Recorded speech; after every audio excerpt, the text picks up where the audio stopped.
ವೇದಿಕೆಯ ಮೇಲೆ ಹಾಗೂ ವೇದಿಕೆಯ ಮುಂಭಾಗದಲ್ಲಿರ್ತಕ್ಕಂಥ ಎಲ್ಲ ಶರಣ ತಂದೆ ತಾಯಿಗಳಿಗೂ ಅನಂತ ಭಕ್ತಿಪೂರ್ವಕ ಶರಣಾರ್ಥಿಗಳು. ಈಗ ನನ್ನ ವಿಷಯ ಅಂದ್ರೆ ಶರಣ ತತ್ವದಲ್ಲಿ ಶರಣ ಧರ್ಮ ಅಂದ್ರೆ ಲಿಂಗಾಯತ ಧರ್ಮದ ಮಹತ್ವ ಏನು ಅನ್ನೋದು ನನ್ನ ವಿಷಯ. ಆ ವಿಷಯವನ್ನು ನನಗೆ ಸಂಗಮೇಶಪ್ಪ ಅವರು ಕೊಟ್ಟಿದ್ದಾರೆ. ಸೊ ಶರಣ ಧರ್ಮ ಅಂದ್ರೆ ಅದಕ್ಕೆ ಹಲವಾರು ಹೆಸರುಗಳುಂಟು. ಸೊ ಲಿಂಗಾಯತ ಧರ್ಮ, ಶರಣ ಧರ್ಮ, ವಚನ ಧರ್ಮ, ಹೀಗೆ ಹಲವಾರು ಹೆಸರುಗಳಿಂದ ಸೊ ತತ್ವಶಾಸ್ತ್ರಜ್ಞರು ಹೀಗೆ ಕರೆದಿದ್ದಾರೆ. ಸೊ ಬಸವ ಧರ್ಮ ವೈಚಾರಿಕ ಪ್ರಕ್ರಿಯೆ ಆಧುನಿಕರು ಕೂಡ ವಿಶ್ವ ಧರ್ಮ, ರಾಷ್ಟ್ರ ಧರ್ಮ ಎಂದು ಕೂಡ ಕರೆದಿದ್ದಾರೆ. ಸೊ ಸಿದ್ದರಾಮೇಶ್ವರರು ತಮ್ಮ ವಚನದಲ್ಲಿ ಬಸವ ಧರ್ಮ ಅನ್ನೋದಕ್ಕೆ ಒಂದು ಉದಾಹರಣೆ ಕೊಡ್ತಾರೆ. ಬಸವನ ಯೋಗದಿ ಮಸನಾಯಿತಿ ಲೋಕ ಬಸವ ಪ್ರಥಮತ್ತು ಬಸವಣ್ಣ ದ್ವಿತೀಯಂತ ಲಿಂಗವು ಪ್ರಥಮತ್ತು ಬಸವಣ್ಣ ದ್ವಿತೀಯಂತ ಲಿಂಗವು ಕಳಂಕ ಗುಣನಿಧಿ ಎನಗಿಯು ನಿಮಗಿಯು ಬಸವಣ್ಣನ ಧರ್ಮವಯ ಎಂದು ಬಸವ ಧರ್ಮ ಅನ್ನೋದಕ್ಕೆ ಈ ಸಿದ್ದರಾಮೇಶ್ವರರು ಬಸವ ಸ್ತೋತ್ರದಲ್ಲಿ ಒಂದು ಉದಾಹರಣೆ ಕೊಡೋಕ್ಕೆ ಈ ವಚನ ಹೇಳ್ಬೋದು. ಸೊ ಭಾರತ ಭೂಮಿಯಲ್ಲಿ ರೂಢ ಮೂಲವಾಗಿರ್ತಕ್ಕಂಥ ಅಂದ್ರೆ ಲಿಂಗಾಯತ ಧರ್ಮ ಮತ್ತೆ ಹಿಂದುತ್ವ ಈ ವಿಚಾರದಲ್ಲಿ ಬಂದಾಗ ಭಾರತ ಭೂಮಿಯಲ್ಲಿ ರೂಢ ಮೂಲವಾಗಿರ್ತಕ್ಕಂಥ ಕೆಲವು ಸಾಮಾಜಿಕ, ತಾತ್ವಿಕ, ವೈಜ್ಞಾನಿಕ ಹೀಗೆ ಸಾಮಾಜಿಕ ಕೆಲವೊಂದು ವಿಷಯಗಳನ್ನು ಒಳಗೊಂಡ್ರೆ ನಾವು ಲಿಂಗಾಯತ ಮತ್ತೆ ಹಿಂದುತ್ವ ಅಂದ್ರೆ ಹಿಂದೂ ಅಂದ್ರೆ ಇಲ್ಲಿ ಒಂದಿಷ್ಟು ಸಮಸ್ಯೆಗಳು ಬಂದಿದ್ದಾವೆ.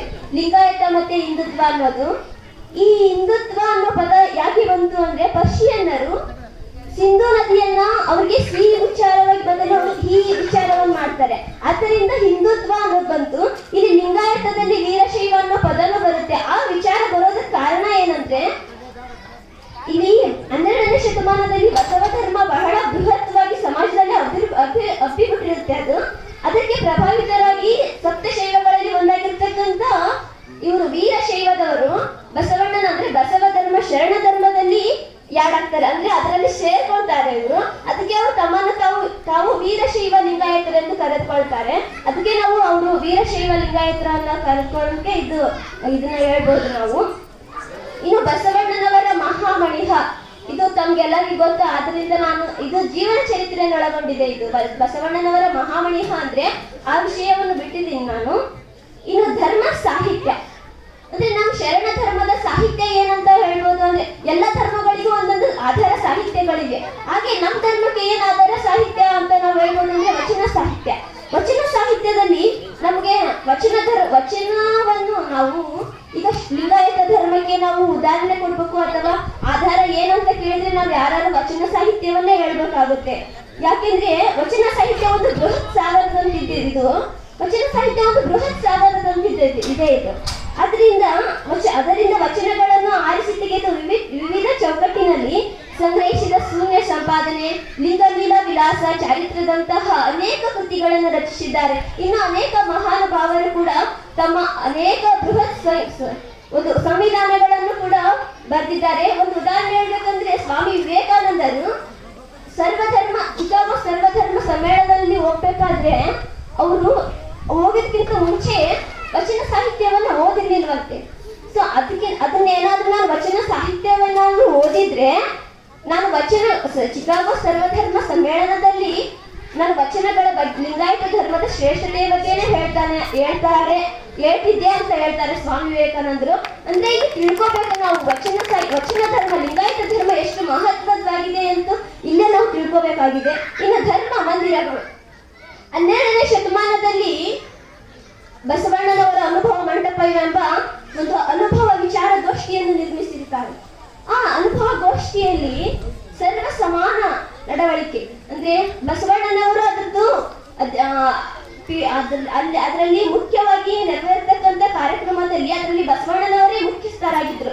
ಮತ್ತೆ ಅದರಲ್ಲಿ ಅವ್ರು ಮುಖ್ಯಸ್ಥರಾಗಿದ್ರು ಅಂದ್ರೆ ಅವ್ರ ಮೇಲೆ ಕೆಳಗೆ ಈ ತರ ಕೊಡ್ತಾ ಇರ್ಲಿಲ್ಲ. ಇಲ್ಲಿ ನಾವು ಗುರುಬಸವ ಮಹಾಮನೆಯಲ್ಲಿ ಅವಾಗಾದ್ರೂ ಗ್ರೂಪ್ ನಲ್ಲಿ ಬಿಟ್ಟಿರ್ತಾರೆ.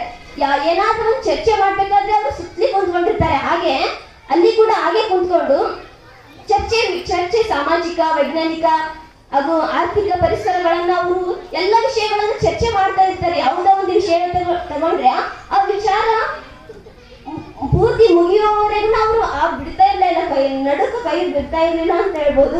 ಅಂದ್ರೆ ಈಗ ಕರ್ನಾಟಕದಲ್ಲಿ ಶಿಕ್ಷಣ ಕ್ಷೇತ್ರದಲ್ಲಿ ಧಾರ್ಮಿಕ ಕ್ಷೇತ್ರದಲ್ಲಿ ಹಲವಾರು ಮಹತ್ವವಾದಂತಹ ಕಾರ್ಯಗಳನ್ನು ನಡೆಸ್ತಾ ಇದ್ದೀವಿ. ಭಾರತದಲ್ಲಿ ಹೇಳ್ಬೇಕಂದ್ರೆ ಕರ್ನಾಟಕದಲ್ಲಿ ಇರ್ತಕ್ಕಂಥ ಮಠ ಮಂದಿರಗಳು, ಬಸವ ಮಂಟಪಗಳು ಇರುವಂತದ್ದು ಬೇರೆ ಯಾವ ರಾಜ್ಯದಲ್ಲಿ ಇಲ್ಲ ಅಂತ ಹೇಳ್ಬೋದು ನಾವು. ಅಂದ್ರೆ ಕರ್ನಾಟಕದಲ್ಲಿ ಬಸವಣ್ಣನವರು ನಡೆದಾಡಿರ್ತಕ್ಕಂಥ ಇದು ಒಂದು ಸ್ಥಳ. ಆದ್ದರಿಂದ ಅದನ್ನು ನಾವು ಹೆಮ್ಮೆಯಿಂದ ಹೇಳ್ಕೋಬೇಕಾಗುತ್ತೆ.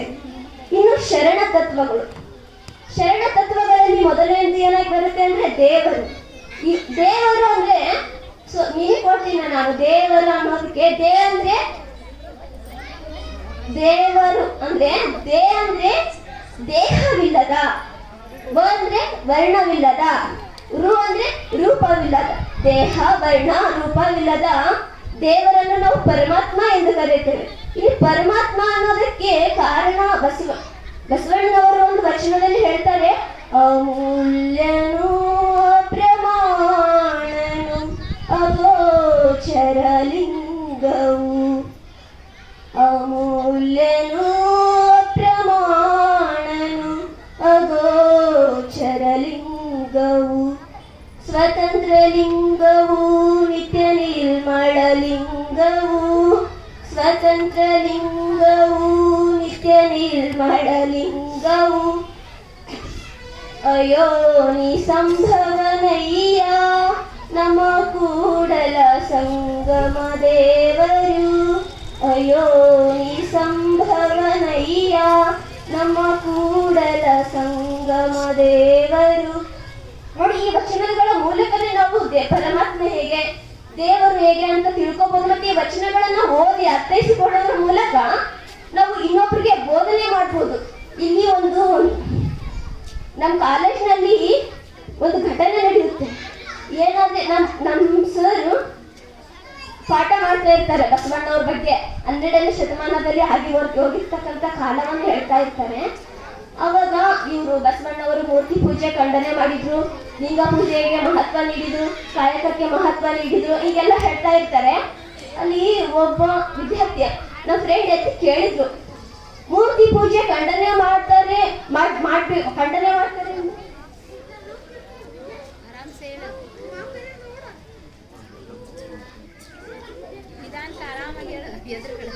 ಮೂರ್ತಿ ಪೂಜೆ ಖಂಡನೆ ಮಾಡ್ತಾರೆ ಅಂತ ಬಸವಣ್ಣವ್ರು ಹೇಳ್ತಾರೆ ಸರ್. ಹಾಗಾದ್ರೆ ಇಷ್ಟಲಿಂಗವನ್ನು ಕೊಡ್ತಾರೆ ಬಸವಣ್ಣವರು ಯೋಗ ಸಾಧನೆ, ಶಿವಯೋಗ ಸಾಧನೆಗೆ ಇಷ್ಟಲಿಂಗವನ್ನು ಕೊಟ್ಟರೆ ಅದು ಮೂರ್ತಿ ಅಲ್ವಾ ಅಂತ ಕೇಳಿದ್ರು. ಸರ್ ಆನ್ಸರ್ ಏನ್ ಹೇಳಿರೋ ಬಿಟ್ಟಿರೋ ಗೊತ್ತಿಲ್ಲ ನನಗೆ. ಆದ್ರೆ ನಮ್ಮ ಫ್ರೆಂಡ್ ಪ್ರಶ್ನೆ ಕೇಳಿದ್ರಲ್ಲ, ಅದೆಂತ ಅದ್ಭುತ, ನಮ್ಗೆ ಅದು ಬಹಳ ಇಷ್ಟ ಅನಿಸಿತ್ತು. ಆದ್ರೆ ನಮ್ಮ ಸರ್ ಅದು ಕರೆಕ್ಟ್ ಆಗಿ ಉತ್ತರ ಕೊಟ್ಟರು. ಅದು ಅಲ್ಲಿಗೆ ಸ್ಟಾಪ್ ಆಯ್ತು. ಇನ್ನು ಪರಮಾತ್ಮ ಸೃಷ್ಟಿಕರ್ತ ಮತ್ತೆ ಸೃಷ್ಟಿಯ ರಚನೆ. ಸೊ ಪರಮಾತ್ಮ ಸೃಷ್ಟಿಕರ್ತ ಯಾರಂದ್ರೆ ನಾವು ಪರಮಾತ್ಮನೇ ಅಂತ ಹೇಳ್ಬೇಕು. ಯಾಕಂದ್ರೆ ಇಲ್ಲಿ ಒಂದು ವಚನ ಇದೆ, ಅದಕ್ಕೂ ಕೂಡ ನೆಲದ ಮರೆಯ ನಿಧಾನದಂತೆ.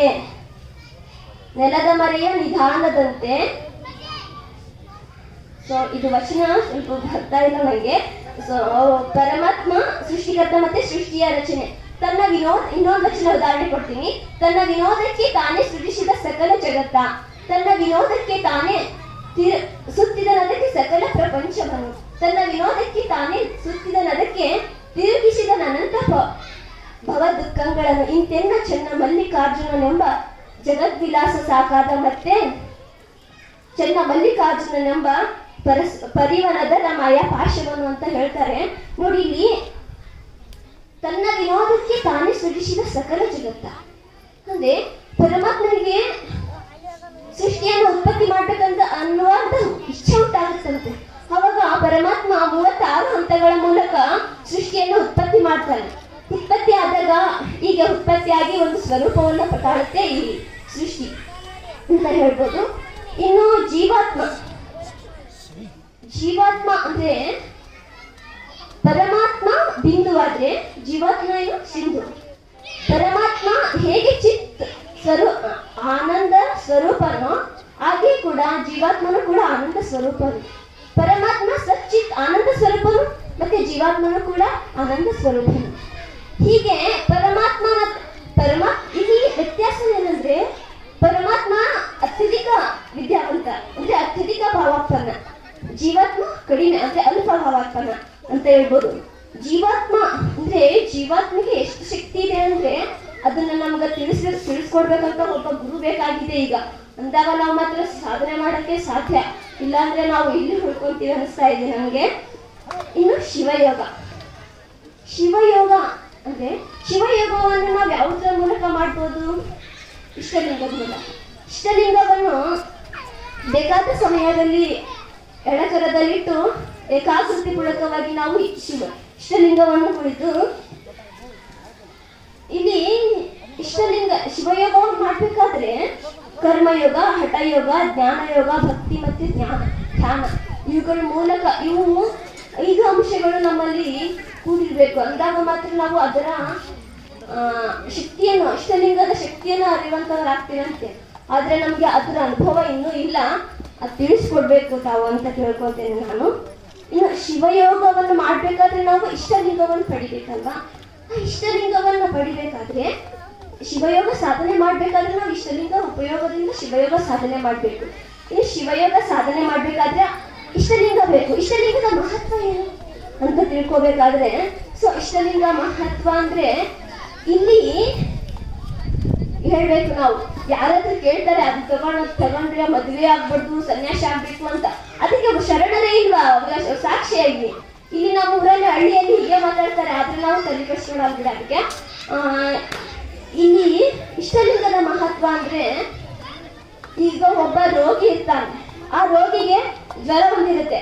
ಆ ಜ್ವರ ನೀವು ಗುಳಿಗೆ ತಗರಪ್ಪ ಅಂದ್ರೆ ಆ ಗುಣ ಆಗಲ್ಲ. ಅದ್ರ ಗುಳಿಗೆ ತಗೊಳ್ಳೋವರಿಗೂ ಆ ಗುಳಿಗೆ ಮಹತ್ವ ಏನು ಅನ್ನೋದು ಆ ರೋಗಿಗೆ ಗೊತ್ತಿರಲ್ಲ. ಅದು ತಗೊಂಡ ಮೇಲೆ ಅನುಭವ ಹೇಗಾಗುತ್ತೋ ಆರಾಮಾಗ್ತಾನಲ್ವ ಆಮೇಲೆ. ಹಾಗೆ ಇಷ್ಟಲಿಂಗನು ಕೂಡ ಇದಕ್ಕೆ ಹೋಲಿಸಬಹುದು ನಾವು. ಇನ್ನೊಂದು ಉದಾಹರಣೆ ಕೊಡ್ಬೇಕಂದ್ರೆ ಮೊಬೈಲ್ ಅನ್ನ ನಾವು ಪ್ರಪಂಚದ ಎಲ್ಲದನ್ನು ತಿಳ್ಕೊಬಹುದು ಮೊಬೈಲ್ ನಲ್ಲಿ. ಹಾಗೆ ಪರಮಾತ್ಮನಲ್ಲಿರ್ತಕ್ಕಂಥ ಇಲ್ಲಿ ಇಷ್ಟಲಿಂಗದ ಮಹತ್ವ ನಾವು ಬಸವ ಪ್ರಚಾರಕ್ಕೆ ಬಂದಾಗ ಮಾತಾಜಿಯವರು, ಗಂಗಾ ಮಾತಾಜಿಯವರು ಹೇಳಿದ್ರು, ಇಷ್ಟಲಿಂಗದ ಮಹತ್ವದ ಬಗ್ಗೆ ಸ್ವಲ್ಪ ಹೇಳಿದ್ರು ಅವರು. ಇಷ್ಟಲಿಂಗವನ್ನು ಪೂಜೆ ಮಾಡ್ತಾ ನಾವು ಹೇಗಾಗ್ತೀವಿ ಅಂದ್ರೆ ನಿದ್ದೆ ಬಂದಾಗ ನಾವು ನಮ್ಮನ್ನೇ ನಾವು ಮುಳುಗಿಸ್ಕೊಂಡ್ಬಿಟ್ಟಿರ್ತೀವಿ, ನಮ್ಗೆ ಅರಿವೇ ಇರಲ್ಲ.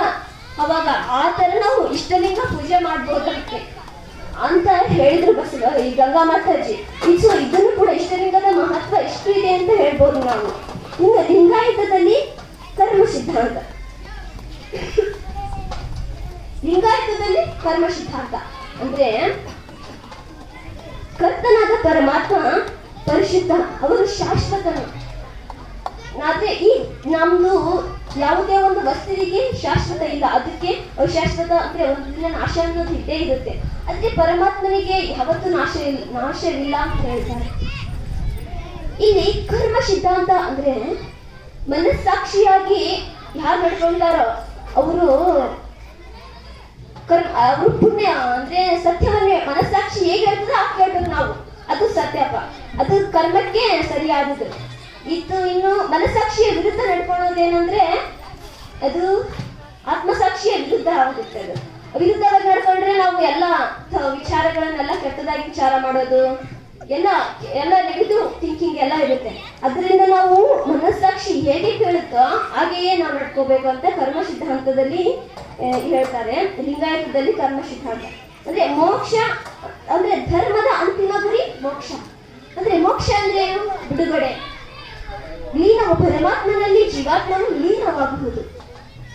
ಪರಮಾತ್ಮನಲ್ಲಿ ಜೀವಾತ್ಮನು ಲೀನವಾಗುವುದು ಅಂದ್ರೆ ಪಂಚಭೂತಾತ್ಮಕ ಪ್ರಕೃತಿಯಿಂದ ಉನ್ನತ ಮಂತ್ರಗಳು ಆತ್ಮನನ್ನು ಬಿಡುಗಡೆಗೊಳಿಸುವುದು ಮತ್ತು ಪರಿಶುದ್ಧ ಆತ್ಮ ಇರಬೇಕು, ಅಪರಿಶುದ್ಧ ಅಲ್ಲ. ಪರಿಶುದ್ಧ ಆತ್ಮನನ್ನು ಪರಮಾತ್ಮನಲ್ಲಿ ಲೀನಗೊಳಿಸುವುದು. ಮಾನವ ಇಲ್ಲೇ ಏನಂದ್ರೆ ನಾವು ಕೆಟ್ಟದ್ ಮಾಡ್ತಾ ಹೋದಂಗೆಲ್ಲ ವಾಪಸ್ ಇಲ್ಲೇ 84 ಲಕ್ಷ ಜೀವಗಳಾಗಿ ಏನೋ ಹುಟ್ಟಿ ನಾವು ಮನುಷ್ಯ ಜನ್ಮವನ್ನು ತಾಳ್ತೀವಿ ಅಂತ ಅಂತೀವಲ್ಲ, ಹಾಗೆ ನಾವೇನಾದ್ರೂ ಕೆಟ್ಟದ ದುಷ್ಟ ಆಚರಣೆ, ದುಷ್ಟ ಭಾವನೆ ಇವೆಲ್ಲವನ್ನು ನಾವು ಮಾಡ್ತಾ ಹೋದಂಗೆಲ್ಲ ಮತ್ತೆ ಇಲ್ಲೇ ತಾಳ್ತಾ ಇರ್ತೀವಿ ನಾವು. ಹಾಗಾಗಿ ನಾವು ಸಿಕ್ಕಿದೊಂದು ಜನ್ಮ ಅದನ್ನ ಒಳ್ಳೇದ್ ಮಾಡ್ಕೊಂತ ಹೋಗಿ ಪರಮಾತ್ಮನಲ್ಲಿ ಲೀನವಾಗ್ಬೇಕು ಅಂತ ಈ ಶರಣ ಧರ್ಮದಲ್ಲಿ ಹೇಳ್ತಾರೆ. ಇನ್ನು ನೆಕ್ಸ್ಟ್ ಧರ್ಮದ ಚಿಹ್ನೆ ಮತ್ತೆ ಧ್ವಜ. ಧರ್ಮದ ಚಿಹ್ನೆ ಮತ್ತೆ ಧ್ವಜ ಅಂದ್ರೆ ಷಟ್ಕೋನ ಮತ್ತೆ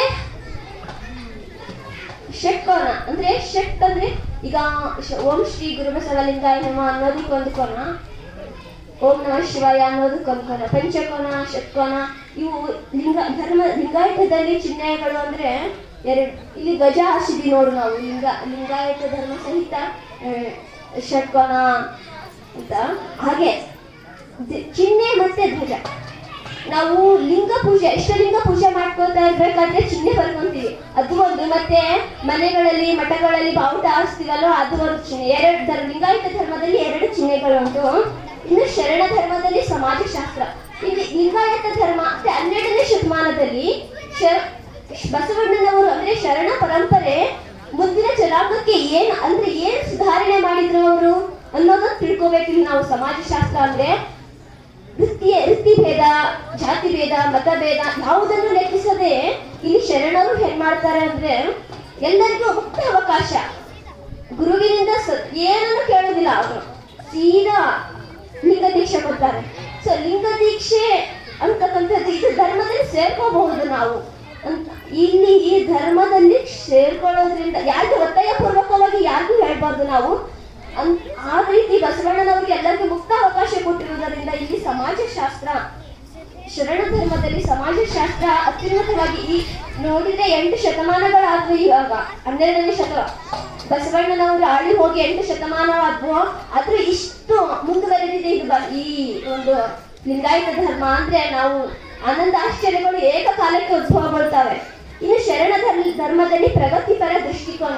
ಶರಣ ಧರ್ಮದಲ್ಲಿ ಏನು ಪ್ರಗತಿಪರವಾಗಿದೆ ಅನ್ನೋದು ಇಲ್ಲೇ ಉದಾಹರಣೆ ನೋಡ್ಬೋದು ನಾವು. ಇಷ್ಟಿಲ್ಲ ಜ್ಞಾನಿಗಳಿದ್ದೀರಿ, ನಮಗ್ ಕೊಟ್ಬಿಟ್ಟಿರಿ ಮಾತಾಡಕ ಅಂದ್ರೆ ಇಷ್ಟೇ. ಮಕ್ಕಳಿಗೆ ಕೂಡ ಇಲ್ಲಿ ಅವಕಾಶ ಸಿಕ್ಕಿದೆ ಅಂತ ಇಲ್ಲಿ ಪ್ರಗತಿಪರ ಅಂದ್ರೆ ಇದನ್ನ ತಿಳ್ಕೊಬಹುದು ನಾವು. ಸಣ್ಣ ಮಕ್ಕಳಿಗೆ ಕೂಡ ಅವಕಾಶ ಇದೆ ಅನ್ನೋದಕ್ಕೆ ಇಷ್ಟು ಪ್ರಗತಿ ಯಾವ ಧರ್ಮದಲ್ಲಿ ಯಾರಿಗೂ ಕೊಡೋದಿಲ್ಲ. ನಮ್ಮಂತವ್ರಿಗೆ ಯಾರು ಕೊಡ್ತಾರ ಮಾತಾಡಕ? ನಮ್ಮನೇಲೆ ನಾನು ಹೇಳ್ದೆ ನಮ್ಮ ಅಪ್ಪಾಜಿಗೆ, ನನಗೆ ಮಾತಾಡಕ್ ಕೊಟ್ಬಿಟ್ಟಾರಪ್ಪ ಇವತ್ತು ಅಂತ. ನೀನ್ ಹೇಳ್ಕೊಡೋ ಅಲ್ಲಿ ಅವ್ರು ದೊಡ್ಡ ಶಾಣೆ ಇರ್ತಾರ, ನಿನ್ ಕೊಟ್ಬಿಡ್ತಿದಾರ ಒಂದು ದೊಡ್ಡ ಶಾಣೆತಿಗೆ ಅಂತ ನಕಲಿ ಮಾಡಿದಾರ ಅಪ್ಪಾಜಿನ. ಅಂದ್ರೆ ಅವ್ರು ಊಹೆ ಮಾಡ್ಲಾರ್ದು ಕೂಡ ನೀವು ಇಷ್ಟು ಪ್ರಗತಿಪರವಾಗಿ ಬೆಳೆಸಿದಿರಿ ಅಂದ್ರೆ ಇಲ್ಲಿ ಇಷ್ಟು ಪ್ರಗತಿಪರವಾಗಿದೆ ಎಂದು ನಾವು ಲಿಂಗಾಯತ ಧರ್ಮದಲ್ಲಿ ನೋಡ್ಬೋದು. ಇನ್ನು ಕಾಯಕ ದಾಸೋಹ. ಇಲ್ಲಿ ಮತ ತಪ್ಪನ್ನು ಸೈರಿಸಬಹುದು, ಕಾಯಕ ತಪ್ಪನ್ನು ಸೈರಿಸಲಾಗದು ಅಂತ ಹೇಳ್ತಾರೆ ಬಸವಣ್ಣವರು. ಕನ್ನಡಿಯ ನೋಡಿರ ಅಣ್ಣಗಳಿರೆ, ಜಂಗಮವ ನೋಡಿರೆ ಎನ್ನುವ ಹಾಗೆ ಕಾಯಕ ಮಾತ್ರ ಇಲ್ಲಿ ತಪ್ಪಿಸೋ ಹಾಗಿಲ್ಲ. ಈ ಪೂಜೆ ತಪ್ಪಸು, ಉಪವಾಸ ತಪ್ಪಸು, ಏನಾದ್ರೂ ತಪ್ಪಸಪ್ಪ, ಕಾಯಕ ಅಂದ್ರೆ ಮಾಡ್ಲೇಬೇಕು.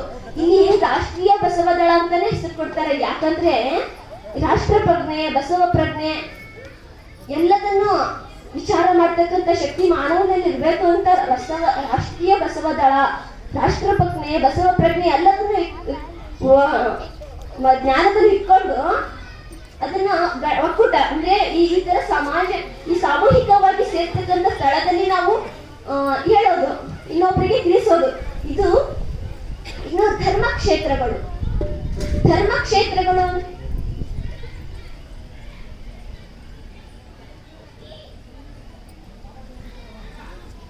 ಇನ್ನು ಧರ್ಮಕ್ಷೇತ್ರಗಳು ಅಂದ್ರೆ 12ನೇ ಶತಮಾನದಲ್ಲಿ ಅನುಭವ ಮಂಟಪ ಹೀಗೆ. ಸೊ ಇವಾಗ ಹೇಳಿದ್ವಿ ನಾವು ಶರಣ ಭೂಮಿ, ಬಸವ ಕಲ್ಯಾಣ, ತ್ಯಾಗ ಭೂಮಿ, ಸುಕ್ಷೇತ್ರಗಳಿವಿ, ಮತ್ತೆ ಕೂಡಲ ಸಂಗಮ ಹೀಗೆಲ್ಲ ಹೇಳಿದ್ವಲ್ಲ, ಇವು ಧರ್ಮಕ್ಷೇತ್ರಗಳು.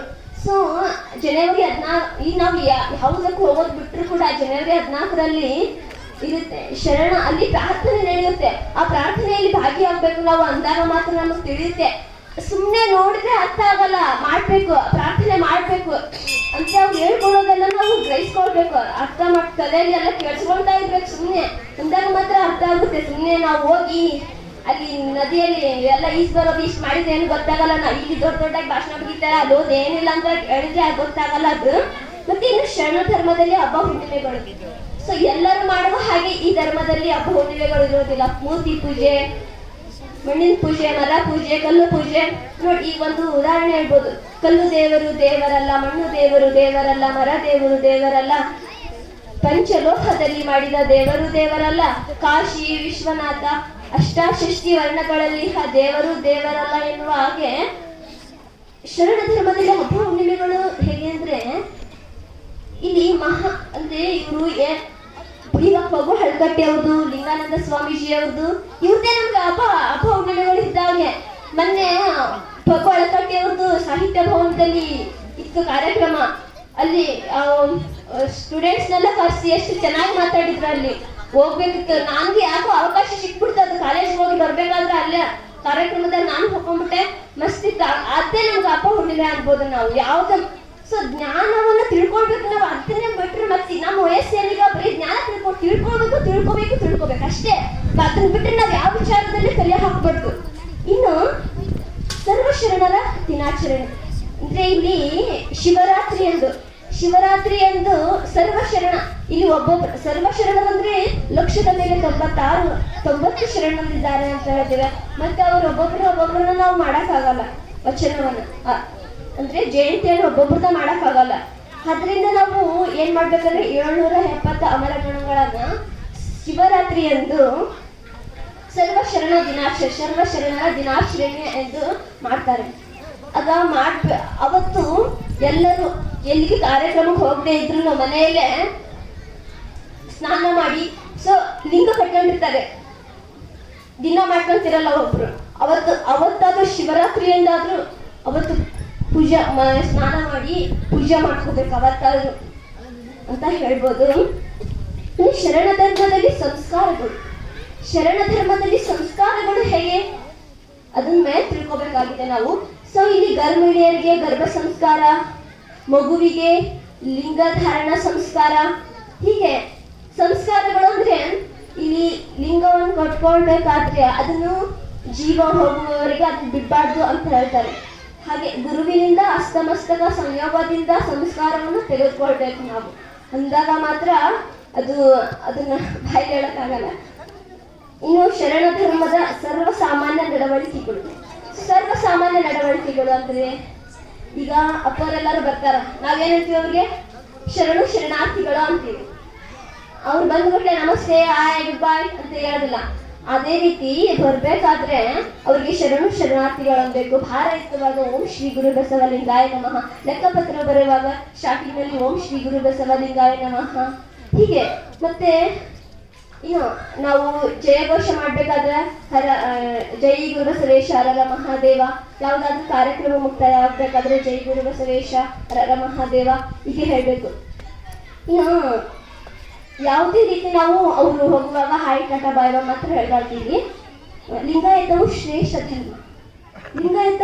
ಧರ್ಮ ಅನ್ನೋದಕ್ಕೆ ಏನು ಕಾರಣ ಅಂತ ಕೇಳ್ತಾರೆ. ಅದಕ್ಕೆ ಉದಾಹರಣೆ ಸ್ವತಂತ್ರ ಧರ್ಮ. ಅಂದ್ರೆ ಇಲ್ಲಿ ಕೆಲವು ವಿಚಾರವಾದಿಗಳು ಹೇಳ್ತಾರೆ ಸ್ವತಂತ್ರ ಧರ್ಮ ಅಂತಾನು ಹೇಳ್ತಾರೆ. ಅದು ಇನ್ನು ಬರ್ತಿದೆ ಮುಂದೆ. ಇಲ್ಲಿ ಸ್ವತಂತ್ರ ಧರ್ಮ ಅನ್ನೋದಕ್ಕೆ ನಾವು ಕೆಲವೊಂದಿಷ್ಟು ಉದಾಹರಣೆ ಅಂದ್ರೆ 11 ಅಂಶಗಳ ಮೂಲಕ ಇಲ್ಲಿ ಹೇಳ್ಬೋದು ನಾವು. ಶಕ್ತಿ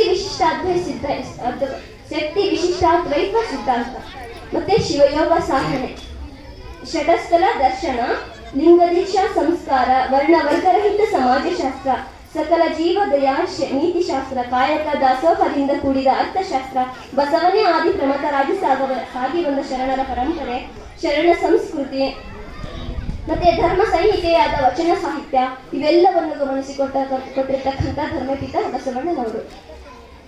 ಇನ್ನು ಲಿಂಗಾಯತ ಧರ್ಮವನ್ನು ನಾವು ಪ್ರಕೃತಿ ಧರ್ಮ ಅಂತಲೂ ಕರಿಬಹುದು. ಹೇಗೆ ನೋಡಿ, ಕಾಲ, ರೂಪ, ವರ್ಣ ಇವುಗಳನ್ನೆಲ್ಲ ಅಂದ್ರೆ ಕಾಲ. ಪ್ರಕೃತಿ ಧರ್ಮ ಅಂದ್ರೆ ಹೇಗೆ ಕಾಲ, ರೂಪ, ವರ್ಣ. ಕಾಲ ತಾನು ಯಾವಾಗ ಕಾಲ ಹೇಗೆ ಬದಲಾಯಿಸ್ಬೇಕು ಹಾಗೆ ಬದಲಾಯಿಸ್ಕೊಂತಾರೆ. ಅದು ಯಾರು ಹೇಳಿದ ಮಾತು ಕೇಳಲ್ಲ. ಏನು ಬೆಳಕರಿವಾಗ ಕರೆಕ್ಟ್ ಟೈಮ್ಗೆ ಬೆಳಕು ಬಿಡುತ್ತೆ. ಇನ್ನು ವರ್ಣ, ಈ ಮೋಡದ ಬಣ್ಣ, ಅದು ಬಣ್ಣ ಹೇಗಿರ್ಬೇಕು ಹಾಗೆ ಇರುತ್ತೆ, ಯಾರು ಬದಲಿಸ್ಲಿಕ್ಕೆ ಆಗಲ್ಲ. ಭಾವನದಲ್ಲಿ ಬಿದ್ದಾಗ 7 ಬಣ್ಣನೇ ಇರ್ಬೇಕು. ಹಾಗೆ ಇನ್ನು ರೂಪ, ಪ್ರಕೃತಿ ಹೇಗೆ ರೂಪ ಹೊಂದಿರುತ್ತೆ ಹಾಗೇನೆ ಹೊಂದಿರುತ್ತೆ. ಇದಕ್ಕೆ ಪ್ರಕೃತಿ ಧರ್ಮ ವಚನದ ಮೂಲಕ. ಆದ್ರೆ ನಾವು ಈ ತರ ಹೇಳಿದ್ರೆ ಯಾರು ನಂಬೋದಿಲ್ಲ.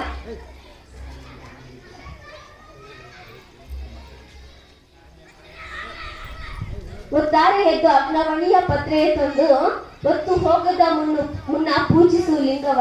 ಹೊತ್ತು ಹೋದ ಬಳಿಕ ನಿನ್ನನಾರು ಬಲ್ಲರು. ಹೊತ್ತು ಹೋಗದ ಮುನ್ನ ಮೃತ್ಯು ಒಯ್ಯದ ಮುನ್ನ ತೊತ್ತು ಕೆಲಸವ ಮಾಡು ಕೂಡಲ ಸಂಗಮ ದೇವನ ಅಂತ ಹೇಳ್ತಾರೆ. ಇದು ಪ್ರಕೃತಿ ಧರ್ಮ. ಅಂದ್ರೆ ಪ್ರಕೃತಿಗೂ ಮತ್ತೆ ಇಷ್ಟಲಿಂಗಕ್ಕೂ ವ್ಯತ್ಯಾಸ ಇಲ್ಲಿ ನೋಡಿ ಇದೆ. ಹಾಗೆ ಅದೇ ರೀತಿ ಇನ್ನೊಂದು ವರ್ಷ ಇದೆ. ಎತ್ತಣ ಮಾಮರ ಎತ್ತಣ ಕೋಗಿಲೆ ಎತ್ತಣದಿಂದ ಎತ್ತತ್ತ ಸಂಬಂಧವಯ್ಯ. ಸಮುದ್ರದೊಳಗಿನ ಉಪ್ಪು ಬೆಟ್ಟದ ನಲ್ಲಿಕಾಯಿ ಎತ್ತಣದಿಂದ ಎತ್ತ ಸಂಬಂಧವಯ್ಯ. ಗುಹೇಶ್ವರ ಲಿಂಗಕ್ಕೆಯು ಎನಗೆಯು ಎತ್ತಣದಿಂದ ಎತ್ತ ಸಂಬಂಧವಯ್ಯ ಎಂದು ಹೇಳ್ತಾರೆ. ಇನ್ನು ಸದ್ಧರ್ಮ, ಇದು ಸದ್ಧರ್ಮ. ಇದೆಲ್ಲ ನಾನು ಮೇಲೆ ಎಲ್ಲ ಹೇಳಿದೆ. ಈಗ ಇದನ್ನೆಲ್ಲದನ್ನು ನಾವು ಈಗ ತಲೆಯಲ್ಲಿ ಇಟ್ಕೊಂಡ್ರೆ ಸದ್ಧರ್ಮ ಹೇಗೆ ಅನ್ನೋದನ್ನು ನಾವು ತಿಳ್ಕೋಬಹುದು. ಇನ್ನು ಮಾನವ ಧರ್ಮ, ದಯವಿಲ್ಲದ ಧರ್ಮ ಏ ಹೃದಯ ದಯವಿಲ್ಲದಿರೆ ದೇವನೊಲಿಯನು. ಇಲ್ಲಿ ಒಂದು ಸಂದರ್ಭ ಅಂದ್ರೆ ಬಸ್ಸಿನಲ್ಲಿ ನಾವು ದಿನ ನಡೆದಾಡ್ತೀವಲ್ವಾ, ಅವಾಗ ಒಂದು ಸಿಚುವೇಶನ್ ಇರುತ್ತೆ. ಇಂಥವ್ರಿಗೆ ಏನಂತ ಉತ್ತರ ಕೊಡ್ಬೇಕು ಅನ್ನೋದೇ ಗೊತ್ತಾಗಲ್ಲ. ಈಗ ಒಬ್ಬ ಆಚೆ ನಿಂತಾಗ ಅವರು ಎದ್ದಾಳ ಅನ್ನೋದೇನೆ ದಯವಿಲ್ಲದ ಧರ್ಮ ಹೃದಯ ಅಂದ್ರೆ ಅವ್ರು ಕೂತವ್ರೇನಂತಾನೆ ಜಾಗ ಬಿಡ್ಬೇಕಾಗಿಲ್ಲ, ಬಿಡಲ್ಲ, ಪರವಕ್ಷಿಂತೆ ನಮಗೆ ಕಯ್ಯ ಅಂತ ಇಂಥದನ್ನ ನಾವು ಅಳವಡಿಸ್ಕೋಬಾರ್ದು. ಅಂದ್ರೆ ಅವರು ಈಗ ಒಬ್ಬ ಕುಡ್ತಿರ್ತಾನೆ, ಡ್ರಿಂಕ್ಸ್ ಮಾಡಿರ್ತಾನೆ, ಕುಡ್ದಾಗ ಅವನಲ್ಲಿ ಕೂಡ ನಾವು ಪಾಸಿಟಿವ್ ಒಂದು ಥಿಂಕಿಂಗ್ ಮಾಡ್ಬೇಕು. ಅವನಲ್ಲಿ ಕೂಡ ನಾವು ಒಳ್ಳೆದನ್ನೇ ಗಮನಿಸ್ಬೇಕು. ಯಾಕಂದ್ರೆ ಅವನು ಕುಡ್ದು ತನ್ನನ್ನು ತಾನು ಮಾರಿಕೊಂಡು ಜಗತ್ತಿಗೆ ಕುಡಿದ್ರೆ ಈ ತರ ಆಗುತ್ತೆ ಅನ್ನೋದನ್ನ ತೋರಿಸ್ತಾ ಇದ್ದಾನೆ ಅನ್ನೋದನ್ನ ನಾವು ತಿಳ್ಕೊಬೇಕು. ಅಲ್ಲಿ ಕುಡ್ದು ಯಾಕೆ ಕುಡ್ದಿದ್ದಾರ ಬೈಬಾರ್ದು, ಅದನ್ನ ತಿಳ್ಕೊಬೇಕು. ನಾವು ಈ ಕುಡಿದ್ರೆ ಈ ತರ ಆಗ್ತೀವಿ, ಕುಡಿಬಾರ್ದು ಅನ್ನೋದನ್ನ ತಿಳ್ಕೊಬೇಕು. ಹಾಗಾಗಿ ಅವನಲ್ಲಿ ಹೇಳ್ತಾನೆ. ಇನ್ನು ಪ್ರಗತಿಪರ ಧರ್ಮ, ಇಲ್ಲಿ ಯಾವುದೇ ಸುಮ್ಮನೆ ಬೋಧನೆಗಾತಿ ಯಾವುದಕ್ಕೂ ಮಹತ್ವ ಕೊಡಲ್ಲ. ಇಲ್ಲಿ ಅನುಭವ ಮತ್ತೆ ಪ್ರಯತ್ನಕ್ಕೆ ಮಾತ್ರ ಮಹತ್ವ ಕೊಡೋದ್ರಿಂದ ಇದು ಪ್ರಗತಿಪರ ಧರ್ಮ ಅಂತಾನು ಹೇಳ್ಬೋದು ನಾವು. ಇನ್ನು ಸುಧಾರಣಾ ಧರ್ಮ, 12ನೇ ಶತಮಾನದಿಂದ ಇಲ್ಲಿವರೆಗೂ ಸುಧಾರಣೆ ಆಗಿದ್ದನ್ನು ನೋಡಿ ನಾವು ಸುಧಾರಣಾ ಧರ್ಮ ಅಂತಾನು ಕರೀಬಹುದು. ಇನ್ನು ವೈಜ್ಞಾನಿಕ ಧರ್ಮ, ಇದು ವೈಜ್ಞಾನಿಕ ಧರ್ಮ ಅನ್ನೋದಕ್ಕೆ ಒಂದು ಉದಾಹರಣೆ ಇದೆ. ಏನೂ ಇಲ್ಲದ ಬಯಲೊಳಗೊಂದು ಬಗೆಗೊಳಗಾದ ಬಣ್ಣ ತಲೆದೋರಿತ್ತು. ಆ ಬಣ್ಣವು ಆ ಬಯಲ ಶೃಂಗರಿಸಲು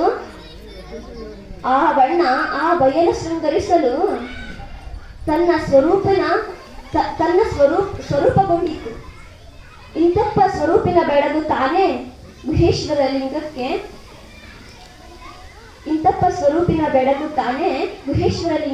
ಅಂತ ಒಂದು ಅಲ್ಲಮ್ಮ ಪ್ರಭುಗಳು ಒಂದು ವಚನ ಹೇಳ್ತಾರೆ. ವೈಜ್ಞಾನಿಕ ಧರ್ಮ ಅಂದ್ರೆ ಏನೂ ಇಲ್ಲದ ಬಯಲೊಳಗೊಂದು ಬಣ್ಣ ತಲೆದೋರಿತು ಅಂತ ಈ ವಚನವನ್ನು ಅರ್ಥ ಮಾಡಿಕೊಂಡ್ರೆ ನಾವು ವೈಜ್ಞಾನಿಕ ಧರ್ಮ ಹೇಗೆ ಅನ್ನೋದನ್ನು ತಿಳ್ಕೋಬಹುದು. ಇನ್ನು ರಾಷ್ಟ್ರಧರ್ಮ, ಇದು ರಾಷ್ಟ್ರಧರ್ಮ ಅನ್ನೋದಕ್ಕೆ ಕಾರಣ ಏನಂದ್ರೆ ಇಲ್ಲಿ ಕೆಲವೊಂದು ತತ್ವಶಾಸ್ತ್ರಜ್ಞರು ಹೇಳ್ತಾರೆ. ಎಡ್ವರ್ಡ್ ಗಾಲ್ವೆಗಳಂತ ವಿಜ್ಞಾನಿಗಳು ರಾಷ್ಟ್ರಧರ್ಮ ಅಂತಂದ್ರೆ ಇಲ್ಲಿ ಕೇವಲ ವ್ಯಕ್ತಿ ವಿಕಾಸ, ಸಮಾಜ ವಿಕಾಸ, ರಾಷ್ಟ್ರ ವಿಕಾಸ, ವಿಶ್ವ ವಿಕಾಸವನ್ನು ಹೇಳ್ತಾರೆ. ಮೊದಲು ನಾನು, ಆಮೇಲೆ ನನ್ನ ಆತ್ಮ, ಆಮೇಲೆ ಸಮಾಜ, ಆಮೇಲೆ ರಾಷ್ಟ್ರ, ಆಮೇಲೆ ವಿಶ್ವ, ಹೀಗೆ ರಾಷ್ಟ್ರ ವಿಕಾಸ ಮಾಡ್ತಾ ಹೋಗ್ಬೇಕಂತೆ. ಇನ್ನು ವಿಶ್ವಧರ್ಮ ಅಂತ ಹೇಳ್ಬೋದು ನಾವು. ವಿಶ್ವಧರ್ಮದ ಲಕ್ಷಣಗಳನ್ನು ಹೇಳ್ಬೇಕಂದ್ರೆ ಎಡ್ವರ್ಡ್ ಮತ್ತೆ ಗಾಲ್ವೆಗಳಂತ ವಿಜ್ಞಾನಿಗಳು ತಮ್ಮ ವಿಚಾರವಾದಿಗಳು ಹೇಳ್ತಾರೆ ವಿಶ್ವಧರ್ಮ ಆಗೋದಕ್ಕೆ ಯಾವ್ಯಾವ ಲಕ್ಷಣಗಳು ಇರ್ಬೇಕಂತ. ಆದ್ರೆ ಆ ಲಕ್ಷಣಗಳೆಲ್ಲ